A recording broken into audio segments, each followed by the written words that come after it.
ಹಿಂದೂ ಧರ್ಮದಲ್ಲಿ ಮಾರ್ಗಶಿರ ಮಾಸಕ್ಕೆ ವಿಶೇಷ ಮಹತ್ವವಿದೆ. ಮಾರ್ಗಶಿರ ಮಾಸದ ಕೃಷ್ಣ ಪಕ್ಷದ ಏಕಾದಶಿಯನ್ನು ಶೆಟ್ಟಿಲ ಏಕಾದಶಿ ಎಂದು ಕರೆಯಲಾಗುತ್ತದೆ. ಈ ದಿನ ವಿಷ್ಣುವನ್ನು ಪೂಜಿಸಲಾಗುತ್ತದೆ ಮತ್ತು ಎಳ್ಳನ್ನು ಅರ್ಪಿಸಲಾಗುತ್ತದೆ ಎಂದು ಪದ್ಮಪುರಾಣದಲ್ಲಿ ಹೇಳಲಾಗಿದೆ. ಏಕಾದಶಿಯ ದಿನದಂದು ಎಳ್ಳನ್ನು ದಾನ ಮಾಡಿದಷ್ಟು ಪಾಪಗಳಿಂದ ಮುಕ್ತಿ ಸಿಗುತ್ತದೆ ಎಂಬ ನಂಬಿಕೆ ಇದೆ. ಪುರಾಣಗಳ ಪ್ರಕಾರ ಶೆಟ್ಟಿಲ ಏಕಾದಶಿಯಂದು ಉಪವಾಸವಿದ್ದು ಎಳ್ಳಿನಿಂದ ಸ್ನಾನ, ದಾನ, ತರ್ಪಣ, ಪೂಜೆ ಮಾಡಲಾಗುತ್ತದೆ. ಈ ದಿನ ಸ್ನಾನ, ನೈವೇದ್ಯ, ಅನ್ನದಾನ, ದಾನ, ತರ್ಪಣ ಇತ್ಯಾದಿ ಎಲ್ಲ ವಸ್ತುಗಳಲ್ಲೂ ಎಳ್ಳನ್ನು ಬಳಸುತ್ತಾರೆ. ಎಳ್ಳಿನ ಅನೇಕ ವಿಧದ ಬಳಕೆಯಿಂದಾಗಿ ಈ ದಿನವನ್ನು ಶೆಟ್ಟಿಲ ಏಕಾದಶಿ ಎಂದು ಕರೆಯಲಾಗುತ್ತದೆ. ಶೆಟ್ಟಿಲ ಏಕಾದಶಿ ಉಪವಾಸದ ಮಹತ್ವ. ಮಹಾವಿಷ್ಣುವಿನ ಪ್ರಿಯವಾದ ಏಕಾದಶಿಯ ವ್ರತವನ್ನು ಮನಪೂರ್ವಕವಾಗಿ ಆಚರಿಸುವುದರಿಂದ ಇಷ್ಟಾರ್ಥಗಳು ಈಡೇರಿ ಮನೆಯಲ್ಲಿ ಸುಖ ಸಮೃದ್ಧಿ ನೆಲೆಸುತ್ತದೆ. ಒಬ್ಬ ವ್ಯಕ್ತಿಯು ಈ ಏಕಾದಶಿಯಂದು ಉಪವಾಸ ಮಾಡದೆ ಕೇವಲ ಕಥೆಯನ್ನು ಕೇಳಿದರೆ ಸಾಕು, ವಾಜಪೇಯ ಯಾಗಕ್ಕೆ ಸಮಾನವಾದ ಪುಣ್ಯವನ್ನು ಪಡೆಯುತ್ತಾನೆ ಎಂದು ನಂಬಲಾಗಿದೆ. ಅದೇ ಸಮಯದಲ್ಲಿ ಈ ಏಕಾದಶಿಯ ಉಪವಾಸವನ್ನು ಆಚರಿಸುವ ಆರಾಧಕನು ಬಡತನ ಮತ್ತು ದುಃಖಗಳಿಂದ ಮುಕ್ತಿಯನ್ನು ಪಡೆಯುತ್ತಾನೆ. ಈ ಏಕಾದಶಿಯ ವ್ರತದ ಪುಣ್ಯದಿಂದ ವ್ಯಕ್ತಿಯು 3 ವಿಧದ ಪಾಪಗಳಿಂದ ಮುಕ್ತಿ ಹೊಂದುತ್ತಾನೆ. ಮೊದಲು ಮೌಖಿಕ, ಎರಡನೆಯದು ಮಾನಸಿಕ ಮತ್ತು ಮೂರನೆಯದು ದೈಹಿಕ. ಒಬ್ಬ ವ್ಯಕ್ತಿಗೆ ದಾನ ಸಾವಿರಾರು ವರ್ಷಗಳ ತಪಸ್ಸು, ಯಾಗಗಳನ್ನು ಮಾಡುವುದರಿಂದ ಎಷ್ಟು ಪುಣ್ಯ ಸಿಗುತ್ತದೆಯೋ ಅದೇ ಫಲ ಈ ಏಕಾದಶಿಯಂದು ಉಪವಾಸ ಮಾಡಿದರೆ ಮಾತ್ರ ಸಿಗುತ್ತದೆ ಎಂಬ ನಂಬಿಕೆ ಇದೆ. ಶೆಟ್ಟಿಲ ಏಕಾದಶಿಯಂದು ಎಳ್ಳಿನ ಬಳಕೆ. ಶೆಟ್ಟಿಲ ಎಂದರೆ ಏಕಾದಶಿಯಂದು 6 ಬಗೆಯ ಎಳ್ಳನ್ನು ಬಳಸುತ್ತಾರೆ. ಈ ದಿನ ಎಳ್ಳನ್ನು 6 ವಿಧದಲ್ಲಿ ಬಳಸಲಾಗುತ್ತದೆ. ಪುರಾಣಗಳ ಪ್ರಕಾರ ಹಿರಣ್ಯಕಶ್ಯಪು ತನ್ನ ಮಗ ಪ್ರಹ್ಲಾದನನ್ನು ಹಿಂಸಿಸಿದಾಗ ಭಗವಾನ್ ವಿಷ್ಣುವು ಕೋಪಗೊಂಡನು. ಕೋಪದಲ್ಲಿ ಭಗವಂತ ಬೆವರಿದನು ಮತ್ತು ಬೆವರು ನೆಲದ ಮೇಲೆ ಬಿದ್ದಾಗ ಮಚ್ಚೆಯು ಹುಟ್ಟಿತು. ಆದ್ದರಿಂದ ಹಿಂದೂ ಧರ್ಮದಲ್ಲಿ ಎಳ್ಳು ಬೀಜಗಳಿಗೆ ವಿಶೇಷ ಮಹತ್ವವಿದೆ. ಶೆಟ್ಟಿಲ ಏಕಾದಶಿಯ ದಿನದಂದು ಎಳ್ಳನ್ನು 6 ರೀತಿಯಲ್ಲಿ ಬಳಸುತ್ತಾರೆ. ಎಳ್ಳು ಮಿಶ್ರಿತ ನೀರಿನಿಂದ ಮೊದಲ ಸ್ನಾನ, ಎರಡನೆಯದು ಎಳ್ಳಿನ ಎಣ್ಣೆಯಿಂದ ಮಸಾಜ್, ಮೂರನೆಯದಾಗಿ ಎಳ್ಳಿನಿಂದ ಹೋಮ, ನಾಲ್ಕನೆಯದಾಗಿ ಎಳ್ಳು ನೀರಿನ ಸೇವನೆ,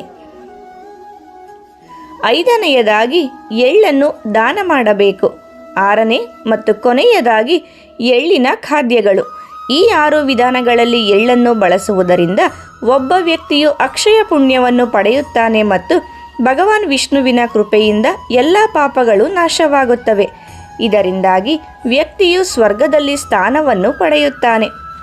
ಈ ವರ್ಷ ಶೆಟ್ಟಿಲ ಏಕಾದಶಿಯನ್ನು ಫೆಬ್ರವರಿ 5, 2024 ಸಂಜೆ 5:24 ಫೆಬ್ರವರಿ 6, 2024 ಸಂಜೆ 4:07 ಆಚರಿಸಲಾಗುತ್ತದೆ. ಭಕ್ತರು ಫೆಬ್ರವರಿ 6 ಉದಯ ತಿಥಿಯ ಪ್ರಕಾರ ಉಪವಾಸವನ್ನು ಆಚರಿಸಲು ಸಲಹೆ ನೀಡಲಾಗುತ್ತದೆ. ಶೆಟ್ಟಿಲ ಏಕಾದಶಿ ವ್ರತದ ವಿಧಾನ. ನಾರದ ಪುರಾಣದ ಪ್ರಕಾರ ಬ್ರಹ್ಮ ಮುಹೂರ್ತದಲ್ಲಿ ಎಳ್ಳು ಮಿಶ್ರಿತ ನೀರು ಇತ್ಯಾದಿಗಳಿಂದ ಸ್ನಾನ ಮಾಡಿದ ನಂತರ ವಿಷ್ಣುವನ್ನು ಧ್ಯಾನಿಸಿ. ಮೊದಲು ಉಪವಾಸದ ಪ್ರತಿಜ್ಞೆಯನ್ನು ತೆಗೆದುಕೊಳ್ಳಿ. ಅದರ ನಂತರ ಪೀಠದ ಮೇಲೆ ಕೆಂಪು ಬಟ್ಟೆಯನ್ನು ಹಾಕುವ ಮೂಲಕ ವಿಷ್ಣುವಿನ ಪ್ರತಿಮೆ ಅಥವಾ ಚಿತ್ರವನ್ನು ಸ್ಥಾಪಿಸಿ ಮತ್ತು ಗಂಗಾಜಲದಲ್ಲಿ ಎಳ್ಳನ್ನು ಬೆರೆಸಿ ಆ ನೀರನ್ನು ವಿಗ್ರಹ ಅಥವಾ ಚಿತ್ರದ ಮೇಲೆ ಸಿಂಪಡಿಸಿ.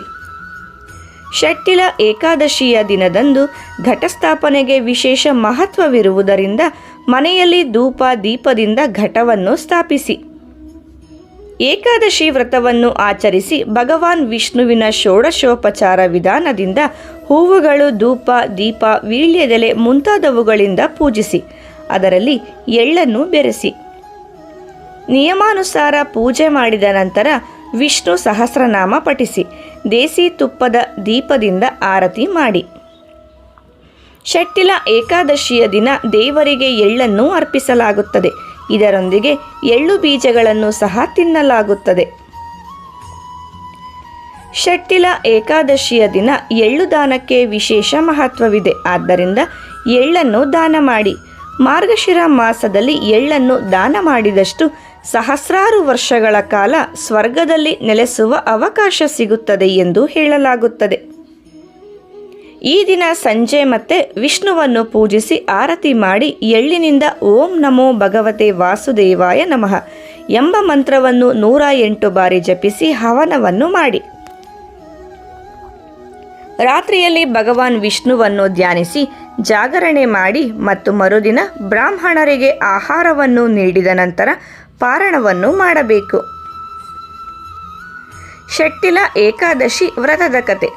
ಪದ್ಮಪುರಾಣದ ಪ್ರಕಾರ ಪ್ರಾಚೀನ ಕಾಲದಲ್ಲಿ ಒಬ್ಬ ಮಹಿಳೆ ವಿಷ್ಣುವಿನ ಕಟ್ಟ ಭಕ್ತಳಾಗಿದ್ದಳು ಮತ್ತು ಅವಳು ಪ್ರತಿ ಪೂಜೆ ಮತ್ತು ಉಪವಾಸ ಇತ್ಯಾದಿಗಳನ್ನು ಮಾಡುತ್ತಿದ್ದಳು.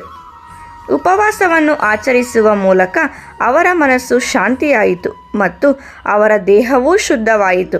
ಆದರೆ ಅವರು ತಮ್ಮ ಜೀವಿತಾವಧಿಯಲ್ಲಿ ಆಹಾರವನ್ನು ದಾನ ಮಾಡಲಿಲ್ಲ. ಮಹಿಳೆಯು ತನ್ನ ಮರಣದ ನಂತರ ವೈಕುಂಠ ತಲುಪಿದಾಗ ಅವಳು ಖಾಲಿ ಗುಡಿಸಲನ್ನು ಕಂಡಳು. ಮಹಿಳೆ ವಿಷ್ಣುವನ್ನು ಕೇಳಿದಳು, ನನಗೇಕೆ ಖಾಲಿ ಗುಡಿಸಲು ಸಿಕ್ಕಿದೆ?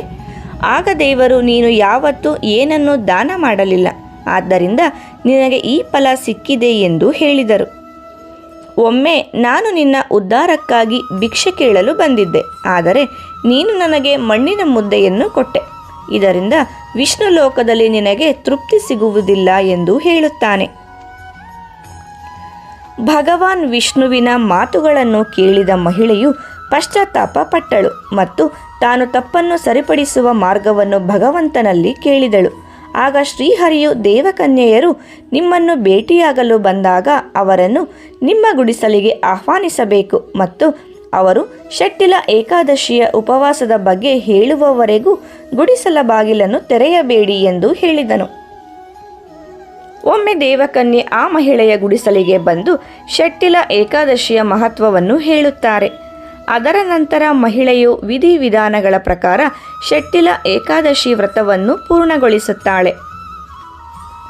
ಇದರಿಂದ ಆಕೆಯ ಪಾಪಗಳು ಕಳೆದು ಗುಡಿಸಲಿನಲ್ಲಿ ಆಹಾರ ಮತ್ತು ಹಣ ತುಂಬಿಕೊಂಡು ವೈಕುಂಠದಲ್ಲಿ ಸಂತೋಷದ ಜೀವನವನ್ನು ನಡೆಸುತ್ತಾಳೆ. ಸ್ನೇಹಿತರೆ, ಮಾಹಿತಿ ಇಷ್ಟ ಆದರೆ ವಿಡಿಯೋಗೆ ಒಂದು ಲೈಕ್ ಮಾಡಿ. ಇದೇ ರೀತಿ ಉಪಯುಕ್ತ ಮಾಹಿತಿಯೊಂದಿಗೆ ಮುಂದಿನ ವಿಡಿಯೋದಲ್ಲಿ ಭೇಟಿಯಾಗೋಣ. ಧನ್ಯವಾದಗಳು.